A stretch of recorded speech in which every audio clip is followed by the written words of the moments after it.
காஞ்சி மகா பெரியவரின் 10 கட்டளைகள். காஞ்சி மடத்துக்கு வந்த பக்தர் ஒருவர், சுவாமி, நான் பரம ஏழை, இதுவரை வாழ்வில் புண்ணியம் தேடவில்லை, எப்படி கடை தேர்வது, எனக்கு நல்ல வழி காட்ட வேண்டும் என கண்ணீர் விட்டார். புண்ணியம் சம்பாதிக்க பணம் தேவையில்லை, நல்ல மனசுதான் தேவை, நான் சொல்வதை கடைப்பிடிச்சா போதும் என்றார் காஞ்சி மகா பெரியவர். கட்டாயம் சுவாமி என்றார் பக்தர். எளிமையான 10 விஷயங்களை எடுத்து சொன்னார். காலையில்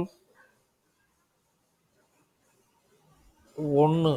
காலையில் படுக்கையை விட்டு எழுந்ததும் பிரார்த்தனை செய்ய வேண்டும். இன்றைய பொழுது நல்ல பொழுதாக அமைய வேண்டும் என கடவுளிடம் வேண்டிக் கொள்ள வேண்டும். 2. எந்த முயற்சியில் ஈடுபட்டாலும் முதலில் பிரார்த்தனை செய்வது அவசியம். 3. புண்ணிய நதிகள், பசு, நல்லவர்களை ஒரு நிமிடம் மனதால் வணங்க வேண்டும்.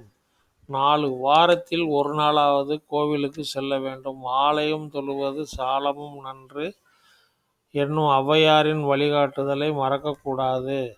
அக்கம் பக்கத்தினரை நேசிக்க வேண்டும். யார் மீதும் பகை எண்ணம் கூடாது. 6. சாப்பிடும் முன் விலங்குகளுக்கு உணவளிக்க வேண்டும். குறிப்பாக காக்கைக்கு சோறு வைப்பது அவசியம். 7. முடிந்தளவு தினமும் தர்மம் செய்ய வேண்டும். 8. நெற்றியில் அவரவர் சம்பிரதாயப்படி திருநூறு, திருமண், குங்குமம், சந்தனம் இட வேண்டும். இதனால் நம்மை பார்ப்பவர்களுக்கும் நல்ல சிந்தனை ஏற்படும். நீரில்லா நெற்றி பால் என்பதை நினைவில் கொள்ள வேண்டும். 9. தூங்கச் செல்லும் முன் அன்றாடு செய்த நல்லது கெட்டதுகளை எண்ணி பார்க்க வேண்டும். இனி நாம் எப்படி இருக்க வேண்டும் என்பதை இது கற்றுக் கொடுக்கும். 10. இஷ்ட தெய்வத்தின் திருநாமத்தை சபித்துவிட்டு தூங்கச் செல்ல வேண்டும்.